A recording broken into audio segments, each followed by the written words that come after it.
Grief, grief, grief, fucking grief. How do y'all deal with grief?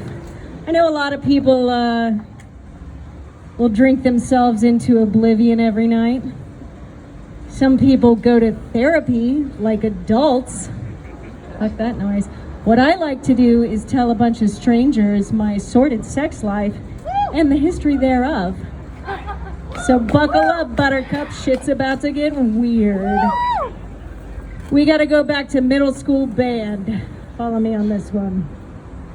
When you have a musical aptitude in middle school, they march you into the band hall and all of your instruments are laid out in front of you. And it's basically a buffet of what feels good in your hands, what feels good in your mouth. And you know who's going to choose which instrument. Like, you all had that Mongo in your class.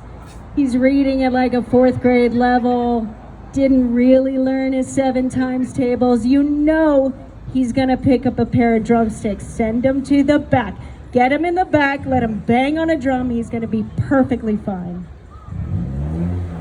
You all had that prick, right? And you know it was just because they bullied him at home and nobody really ever listened to him.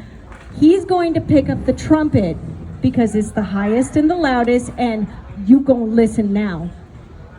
You all have those mousy girls, right? You know the ones. They're gonna pick up the flutes and clarinets. Listen, these are the low-key freaks. We're gonna get back to them in high school, okay?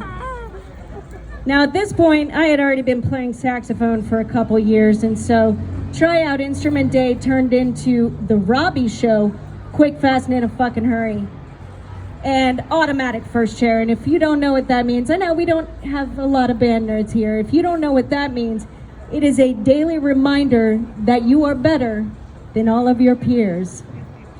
This is where my ego starts to be shaped in a very formative age to a section full of dudes. All right, keep that in mind. Fast forward to high school. The personalities haven't changed very much, okay? Except Mongo is on the drum set now in jazz band, and he is absolutely fucking the soprano in choir.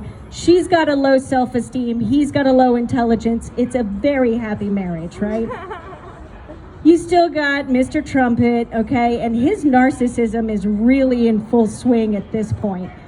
He's a decent lay for like 5 minutes, but then it's all about him, so fuck that noise. Remember the mousy girls and the high winds? Everybody knows that saying, right? One time at band camp, Nobody knows it? Stuck a flute up my pussy? That is not far off, ladies and gentlemen, but you don't use somebody else's instrument. That's gross. Okay? The clarinetist, come on. She chose the long black phallic instrument for a reason, right? She wanted that wood in her mouth. So, after high school, if you want to stay in band, you have to go to college for band, and that means you're either going to study composition or pedagogy. I mean, that's learning how to teach. Nonsense. Or you're learning how to be a band director. I did not want to do any of those things, and as I did not want to be a starving artist, what is the other option? Join the Navy. That's right, ladies and gentlemen. I joined the Navy band at the tender age of 17, and I am here to tell you the personalities don't change at all. Mongo, he's actually a concert percussionist. He is far more intelligent than we originally assumed. He is rhythmically intelligent, if you know what I mean. Okay. Mr. Trumpet Player is now megalomaniacal level of narcissist. He has a fucking harem. Men, women, didn't matter. This is where I found out I'm a sub. The mousy girls in the high winds, their freak has now fully blossomed. BDSM, group sex, didn't matter. Everything was on the table. And the cross. And the chalks. Everybody in the Navy band was fucking each other, and that is the truth. I got to my first command, and my LPO said, "Welcome to the biggest, happiest, incestuous family you will ever be a part of." And for someone that was raised by a pedophile, I'm like, yeah, okay. No, he was absolutely correct.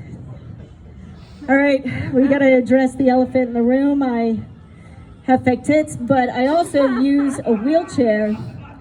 And the reason I use a wheelchair is because I have a nifty little autoimmune disease called multiple sclerosis. And that is where my white blood cells get very confused. They're so goddamn stupid, bless their hearts.